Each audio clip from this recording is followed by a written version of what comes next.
রাজা জ্ঞানের রাজা রসিক রাজা গোপাল ভাঁড় হাসির রাজা জ্ঞানের রাজা রসিক রাজা গোপাল ভাঁড় হাসির রাজা।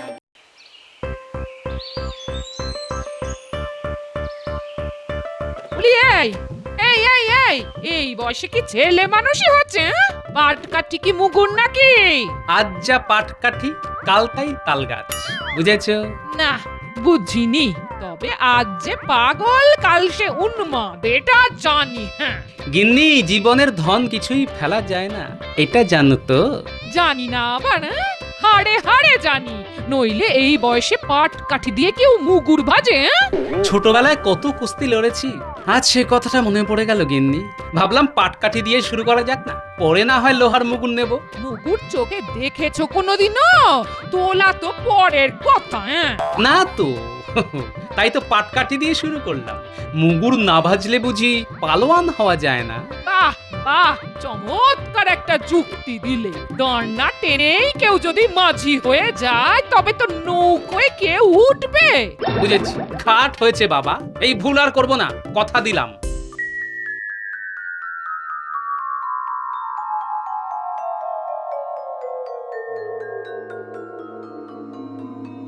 মন্ত্রী, একটা জরুরি কাজে কাউকে কয়েকদিনের মধ্যেই বর্ধমান যেতে হবে। সেখানকার মহারাজকে একটা খুব গোপনীয় পত্র পৌঁছে দিতে হবে। তা মন্ত্রী বলো তো, এই কাজের দায়িত্ব কাকে দেওয়াটা ঠিক হবে? আমার মনে হয় মহারাজ, মন্ত্রী এই কাজের জন্য সবচাইতে নির্ভরযোগ্য ব্যক্তি, তাকেই এই কাজে পাঠানো হোক। গোপাল, এটাই তোমার দোষ। মহারাজ কাকে পাঠাবেন তা ঠিক করবে হয় তিনি, না হয় আমি। তুমি মাঝখান থেকে ফোন কাটছো কেন? মন্ত্রী, ভুলে যেও না, এটা প্রকাশ্য রাজসভা। গোপাল তার বক্তব্য পেশ করেছে মাত্র। মহারাজ, বর্ধমানে যাওয়াটা তো এবার কোনো দামি জিনিস বা সোনাদানা নিয়ে যাওয়া নয়, গোপনীয় চিঠি। তাই এই নিরীহ কাজের উপযুক্ত লোক মন্ত্রী নিজেই। এই কাজের জন্য যাতে আপনি মন্ত্রীকে নির্বাচন করেন, আমি সেই কথাটাই মহারাজকে বলেছি। এবার মন্ত্রী বলুক, আমি কি খুব খারাপ কথা বলেছি মহারাজ? শুধু খারাপ কথাই নয়, অত্যন্ত কুরুচির পরিচয় দিয়েছ গোপাল।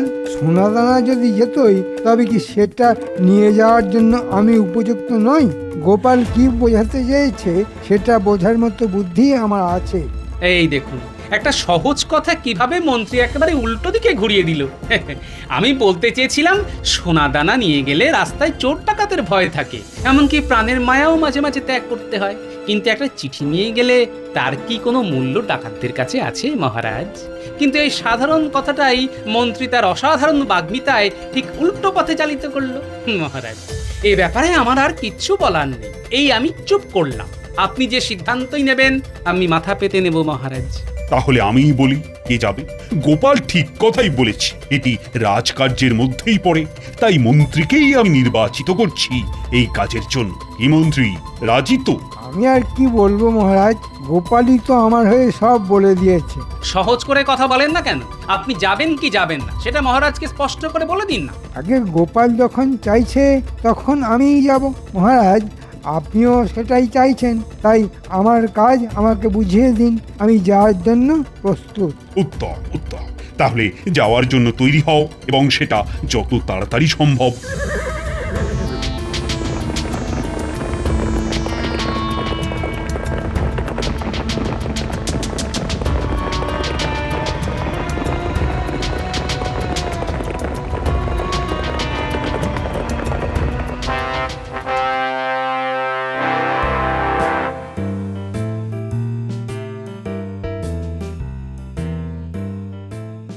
বাহ বাহ বাহ বাহ বাহ বাহ, কি চমৎকার চেহারা! তোমরা সবাই দেখো, হ্যাঁ দেখো, এই না হলে পালোয়ান। খুব খুশি হলাম তোমার খেলা দেখে, খুব খুশি। মহারাজকে খুশি করতে পেরে আমার জীবন ধন্য হয়ে গেল। তা তুমি তো কুস্তি করো?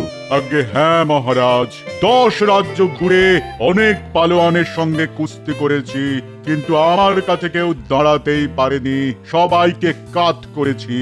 এখন খুঁজে দেখছি আর কেউ বাকি আছে কিনা। মহারাজের জয় হোক। আমাদের মহারাজ আপনাকে এই গোপনীয় পত্র দিয়েছেন, সেটা দিতেই আমার এখানে আগমন। আপনি উত্তর দিলেই আমি আবার ফিরে যাব। দাও, পত্রটা দাও।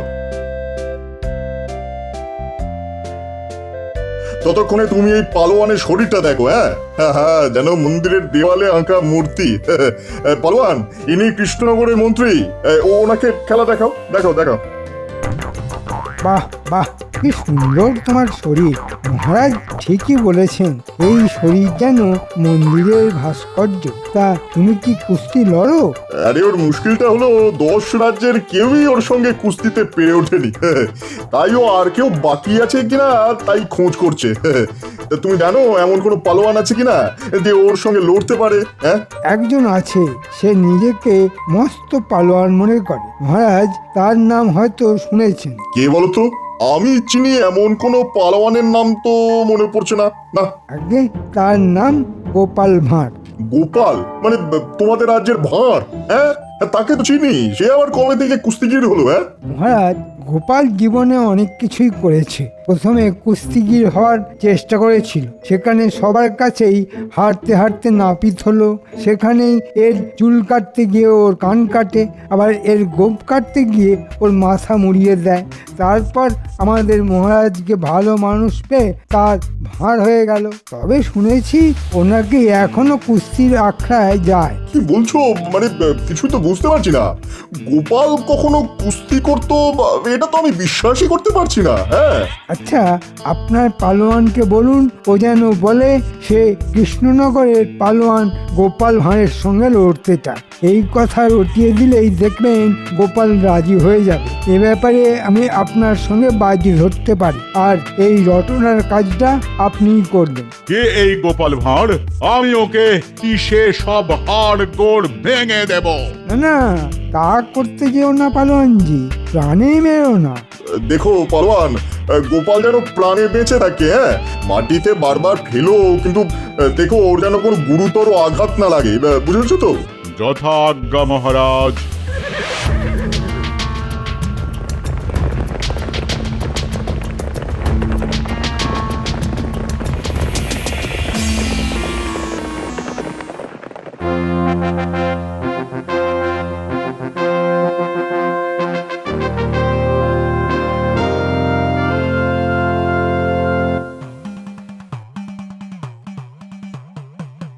মন্ত্রী, এই কাকে নিয়ে এসেছো? এরকম চেহারা তো সচরাচর দেখা যায় না। এ কি পালোয়ান? কুস্তি করে? আগে হ্যাঁ মহারাজ, এর শরীরের পেশি দেখলে মন ভালো হয়ে যাবে, দেখবেন নাকি? নিশ্চয়ই মন্ত্রী, দেখবো। পালোয়ান, দেখাও তো তোমার এই সুগঠিত পেশির খেলা। এই দেখুন আমার শরীর কেমন কথা বলে। বাহ বাহ বাহ বাহ, এ কি শরীর নাকি পাহাড়! সবার শরীর যদি এমনটা হতো। মহারাজ, আপনি প্রীত হয়েছেন শুনে আমি ধন্য হয়ে গেলাম। তা তোমার এখানে আগমনের কারণ?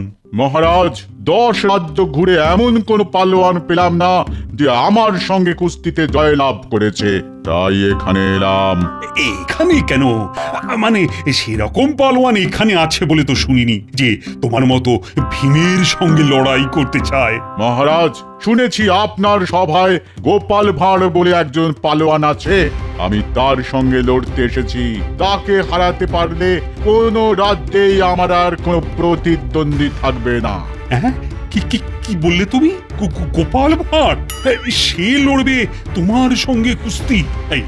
এই বুদ্ধি তোমাকে কে দিয়েছে? নিশ্চয়ই আমার মন্ত্রী। মহারাজ, এমন কাজ আমি করতে পারি? গোপাল আমার কতদিনের সহকর্মী, তার কোনো ক্ষতি হোক সেটা আমি চাইবো? এটা হতে পারে? পালোয়ান, কে তোমাকে গোপালের নাম বলেছে? সে যে পালোয়ান সেটাই বা তোমাকে কে বলল? বর্ধমানে সবাই মহারাজ, ওরা বলল গোপাল মস্ত পালোয়ান। ওকে যদি তুমি পরাজিত করতে পারো তবেই বুঝবো তুমি সর্বশ্রেষ্ঠ কুস্তিগীর। মহারাজ, এই কথাটা পালোয়ানজি ভুল কিছু বলেনি। আজ পর্যন্ত আমাকে কেউ হারাতে পারেনি। আর পালোয়ান যখন চাইছে, হয়তো অনেকেই তাই চেয়েছে, তাই আমি রাজি মহারাজ। কি বলছো তুমি গোপাল? এই ভীমের মতো পালোয়ানের সঙ্গে তুমি লড়াইটা করবে, আর তোমার মৃত্যুর জন্য দায়ী হয়ে থাকবো আমি? না না না না, সেটা হতে পারে কখনো? মহারাজ, এই লড়াইয়ের সঙ্গে আমাদের রাজ্যের সম্মান জড়িয়ে আছে। গোপাল যদি পরাজয়ের কথা চিন্তা করে পিছিয়ে যায় তবে তা খুবই অসম্মানের হবে। আমার মনে হয় গোপালের রাজি হয়ে যাওয়া উচিত। তুমি তো বলেই খালাস, কিন্তু এই ভীম বাহাদুরের সঙ্গে কুস্তি লড়তে গিয়ে যদি গোপালের প্রাণ সংশয় হয়, তার দায়িত্বটা বা দায়টা কে নেবে? হ্যাঁ, না মহারাজ, আমি কুস্তিগীর, খুনি নই। গোপাল ভাঁড়কে শুধু 2 পাক আকাশে ঘুরিয়ে আলতো করে মাটিতে শুইয়ে দেব, আমি আপনাকে কথা দিলাম। মহারাজ, এর উল্টোটাও তো হতে পারে, আপনি দুশ্চিন্তা করবেন না। দাদু, তুমি নাকি কুস্তি করবে এক পালোয়ানের সঙ্গে? তুই কি করে জানলি? আমি কেন, সারা নগর জানে, আমি তো সেখান থেকেই শুনলাম। কি বলছে রে লোকে? নিশ্চয়ই আমাকে নিয়ে হাসাহাসি করছে। তা একটু করেছ বটে, তবে সবাই চাইছে তুমি জিতে কৃষ্ণনগরের সম্মানটা রক্ষা করো। কিন্তু তুমি পারবে কি করে? ওই পালোয়ানের চেহারাটা তো পাহাড়ের মতো। ওরে, চেহারা থাকলেই কি জেতা যায়? প্রকৃতি কি মানুষকে মস্তিষ্ক দেয়নি রে? তার তবে কাজটা কি? দাদু, তুমি কিন্তু আবার লড়াই করতে যেও না। পালোয়ানকে কিন্তু সামনাসামনি পটকানো খুব সহজ হবে না। তা জানি, কিন্তু বুদ্ধিং যস্য বলং তস্য, বুদ্ধিটা একটু খাটা, ঠিক পথ পেয়ে যাবি। তুমি ভাবো, আমরা কাজটা করে দেব। একটু ভেবে তারপর তোদের বলবো। আচ্ছা।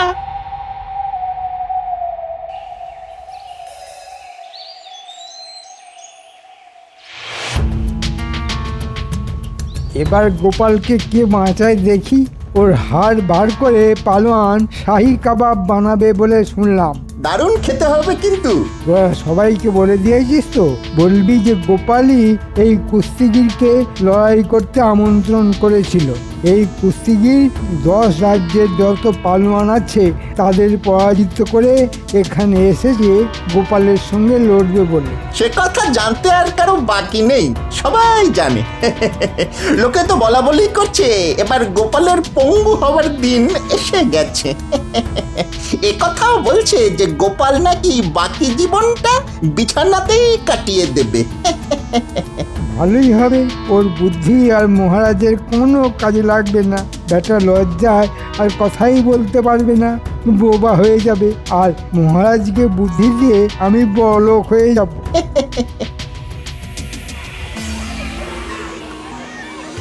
দেখে নিন, এই সেই পালোয়ান যার সঙ্গে গোপালের লড়াই হবে। সবার কিন্তু আশা চাই। এটা গোপাল কি করলো? এই ভীমের মতো পালোয়ানের সঙ্গে কুস্তি করবে আমাদের গোপাল ভাঁড়? এ তো আত্মহত্যা করা সামিল। গোপালের মতন বুদ্ধিমান মানুষ শেষ পর্যন্ত এভাবে মরবে, এটা কিন্তু মানা যাচ্ছে না। বলি তখনই পই পই করে বলেছিলাম পাট কাঠি দিয়ে মুগুর ভেজো না। কোথা থেকে কি হয়ে যায় দেখলে তো? তুমি চিন্তা করো না তো, লড়ার অনেক কায়দা আছে, তুমি তার সবটা জানো না। আমি তো কিছুই জানি না। যখন হাত পা ভেঙে বিছানায় পড়ে থাকবে তখন তো সেবা আমাকেই করতে হবে। কেউ এসে কি কোনো খোঁজ নেবে? কেউ এসে কি কিছু করে দিয়ে যাবে? আমি কারো সেবা নেই না গিন্নি, বরং অন্যের সেবা করি। সে যাকে, এখন যা বলি সেটা ভালো করে শোনো। এই তোরাও শোন। আমি তো জানি রাখে গোপাল, মারে কে। এমন একটা বুদ্ধি বার করবে যে ওই বেটা পালোয়ান পালাতে বাধ্য হবে। আগে কথাটা তো শোনো। গিন্নি, তোমার ভাঁড়ারে যত গুড় আছে তা পুঁটির বাবার হাতে দিয়ে দাও। কুস্তিতে গুড় কেন লাগবে ঠিক বুঝলাম না তো। আগে কথাটা শোনোই না, তারপর যা বলার বলবে। আগে দুঃখিত। হ্যাঁ, যা বলছিলাম। গিন্নি শোনো, তোমার হাতে যত গুড় আছে তা নিয়ে জামাই যাবে লড়াইয়ের মাঠে। যেখানে কুস্তির দাগ কাটা আছে সেখানকার মাটিতে গোল করে গুড় ছড়িয়ে রাখবে, মাটির সঙ্গে মিশিয়ে। কেউ যেন তা আগে থেকে বুঝতে না পারে। আর গুলটে, তোকে একটা কাজ করতে হবে, পারবি তো? দাদু, কোন কাজটা আমরা পারিনি, তুমি যেভাবে বলবে সেভাবেই করব। বেশ, তবে একটা কাজ কর, পিঁপড়ে ভর্তি কিছু মাটি নিয়ে আসতে পারবি? বেশ অনেকটা। মাঠের গুড় পেলে যেন তাড়াতাড়ি তারা গুড়ের মধ্যে ঢুকে যায়। কিরে, পারবি তো? পিঁপড়া ভর্তি মাটি তো আমাদের বাগানেই আছে। মাটিটা ঝুড়ো, একটা ঠোঙায় করে নিয়ে যেতে হবে। তুই ওই মাটিতে বেশ কিছুটা গুড় ছড়িয়ে আয়। কাল সকালের আগেই ওই মাটি আমাকে ঠোঙায় করে দিয়ে দিস, কেমন? বুঝেছি বুঝেছি, আমি কাল কেউ ঘুম থেকে ওঠার আগেই পিঁপড়ে ভর্তি মাটি তোমাকে দিয়ে যাব। সাব্বাস ছেলে।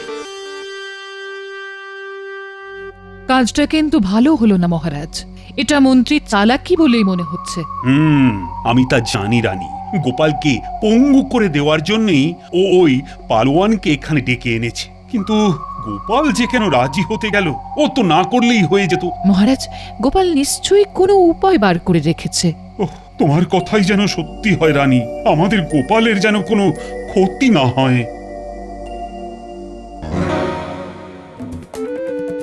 এসে গেছি, হাতে গুড় নিয়ে। ধারে কাছে কেউ নেই, এবারে গুড় ছড়িয়ে দিতে হবে।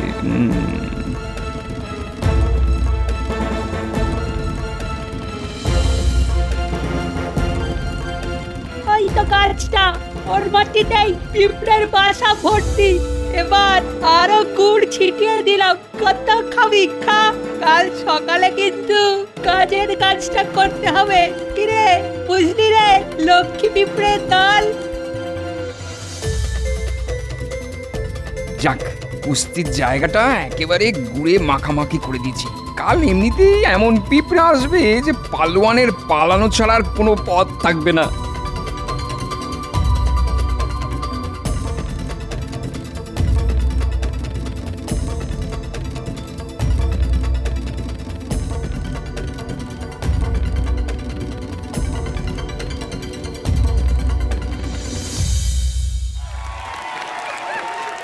রানী, ও রানী, আমার খুব কষ্ট হচ্ছে গোপালের জন্য। আমি তো প্রার্থনা করেই যাচ্ছি যেন গোপালের জয় হয়। কি করে সম্ভব সেটাই তো বুঝতে পারছি না। তুমি বুঝেছো? না, তা বুঝিনি, তবে গোপালের মুখে কোনো ভয়ের চিহ্নই দেখতে পাচ্ছি না। তার মানে ও একটা উপায় বার করেছে। আপনি এ বিষয়ে চিন্তা করবেন না মহারাজ। আমার একদিকে আছে আমাদের গোপাল, যাকে আপনারা ভাঁড় বলেই জানেন। খুব ভালো কথা বলে, সেটা কতটা কাজের আর কতটা অকাজের সেটা নিয়ে আমি কোনো মন্তব্য করতে চাই না, অন্তত মহারাজের সামনে। উনি সবই জানেন। শুনলে রানী, গোপালকে কিরকম অপমান করছে মন্ত্রী। আমার ইচ্ছে করছে না গিয়ে ওর কানটা মুলে দিই। তা আমাদের গোপাল ভাঁড়ের খুব নামডাক, তা আপনারা সবাই জানেন। তা শুনে এই পালোয়ান সুদূর দেশ থেকে এখানে এসেছে গোপালের সঙ্গে কুস্তি লড়ার জন্য। আর হ্যাঁ, গোপাল এই পালোয়ানের সঙ্গে লড়ার ইচ্ছেতে রাজি হয়ে যায়। আজ তারই পরীক্ষা হবে। আসুন আমরা এখন এই কুস্তি দেখি। এই দেশ, এই রাজ্য আমার জন্মস্থান, তার সম্মান বজায় রাখতে আমি লড়াইতে রাজি হয়েছি। কিন্তু কুস্তি শুরুর আগে আমি দেশের মাটিতে একবার প্রণাম করতে চাই, যদি এই সুযোগ আর আমার সামনে না আসে। তাই শুনলে রানী, শুনলে গোপাল কি বলল? সত্যি ওর মতো দেশপ্রেমিক আমি কখনো দেখিনি। সাবাস, সাবাস গোপাল। মহারাজ, এক্ষুনি কুস্তি শুরু হবে, আপনি মন দিয়ে গোপালের লড়াই দেখুন। যতক্ষণ আমার ধরে প্রাণ আছে ততক্ষণ এই মাটির অসম্মান আমি হতে দেব না, এটা আমার প্রতিজ্ঞা। কারোর সাধ্য নেই এই কাজ থেকে আমায় বিরত করতে পারে। দেশের ভূমি প্রণাম আমার হয়ে গেছে, এবার আমি লড়াইয়ের জন্য প্রস্তুত।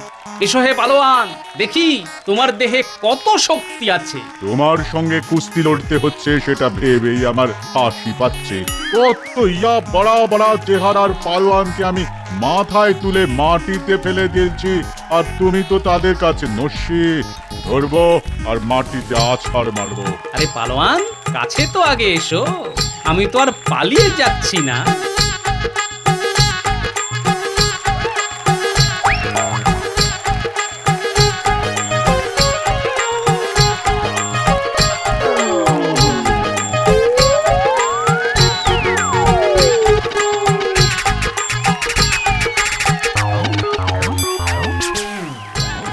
মরে গেলাম, মরে গেলাম, বাপরে বাপরে, এত পিঁপড়ে করতে গেল।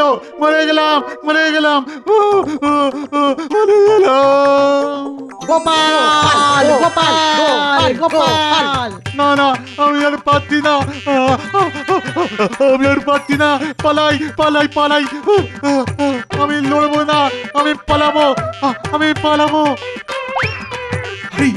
আরে আরে পালোয়ান পালাচ্ছে, এও কি সম্ভব রানী? সব সম্ভব। গোপালের পক্ষে কোনো কিছুই অসাধ্য নয় মহারাজ। আমার সঙ্গে লড়াই করতে গিয়ে ভয় পেয়ে পালোয়ান মাঠ ছেড়েই পালালো। মহারাজ, তাহলে এই লড়াইতে কে জিতলো? এ আবার তুমি জিতেছো। আর শুধু তাই নয়, তুমি কৃষ্ণনগরের সম্মান রেখেছো। জয় জয় গোপালের জয়, জয় গোপালের জয়। আরে ও পালোয়ান, কি আশ্চর্য! তুমি মাঠ ছেড়ে পালালে কেন? এখন আমি মুখ দেখাবো কেমন করে? মাথা খারাপ, পিঁপড়ের সঙ্গে লড়বো কেমন করে? আরে আমি তো সেটাই বলছি।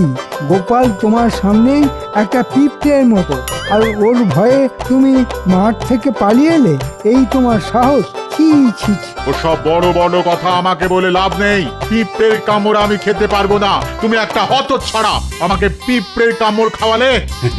তুমি আমার বুকে এসো গোপাল।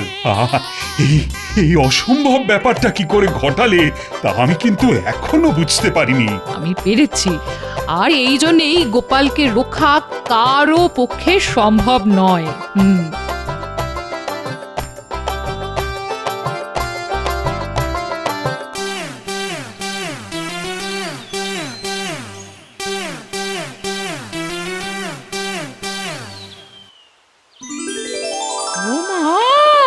তুমি হেঁটে হেঁটে বাড়ি ফিরছো? হ্যাঁ, আমি তো মাছগুলো সব ফেলে দিয়েছি। হ্যাঁ, এখন যাচ্ছিলাম সাদা থান কাপড় কিনতে। হ্যাঁ, আচ্ছা, আমার পাটকাঠি দুটো কোথায় গেল বলো তো? এখানেই তো রেখেছিলাম।